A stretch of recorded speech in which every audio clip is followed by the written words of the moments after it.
বিধানসভা নির্বাচন 2026-এ বিপুল পরাজয়ের পর পাবলিক ইস্যুতে এই প্রথম প্রতিবাদ মিছিলে হাঁটলেন প্রাক্তন মুখ্যমন্ত্রী ও তৃণমূল কংগ্রেস নেত্রী মমতা বন্দ্যোপাধ্যায়। বুধবার ধর্মতলা থেকে হকার উচ্ছেদের প্রতিবাদে কর্মী সমর্থকদের সঙ্গে নিয়ে প্রতিবাদ মিছিলে নেতৃত্ব দেন মমতা বন্দ্যোপাধ্যায়। মমতা বন্দ্যোপাধ্যায় জানান, একটি পরিকল্পিত শহরের ক্ষেত্রে হকারদের উচ্ছেদ করার পরিবর্তে শহরের অর্থনীতি ও পরিকাঠামোর সঙ্গে তাদের যুক্ত করা উচিত। পুনর্বাসন ছাড়া হকারদের দোকান ভেঙে দেওয়া অমানবিক। জানা গেছে, কামারহাটির বিধায়ক মদন মিত্রের অনুরোধে এই সিদ্ধান্ত নিয়েছেন তৃণমূল নেত্রী। রাজনৈতিক মহলের মতে, হকার উচ্ছেদের এই আন্দোলন আগামী দিনে রাজনৈতিক তরজাকে আরো তীব্রতর করে তুলতে পারে।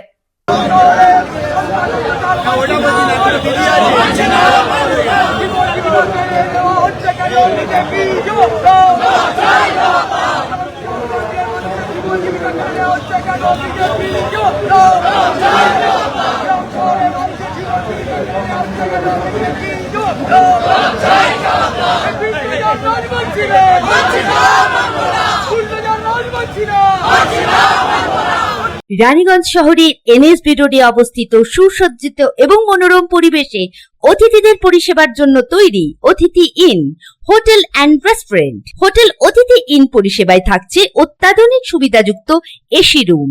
অতিথি ইনে পকেট ফ্রেন্ডলিতে আপনি পাবেন single and double bedroom. Festival সিজনে থাকছে স্পেশাল ডিসকাউন্ট। তাই উৎসবে অনুষ্ঠানের যে কোনো দিন পাশেই পাবেন হোটেল অতিথি in, metro plaza, NSB road, Raniganj, Muthoot finance building. যোগাযোগ করুন এই নাম্বারে 7872933666 এবং 9434133666।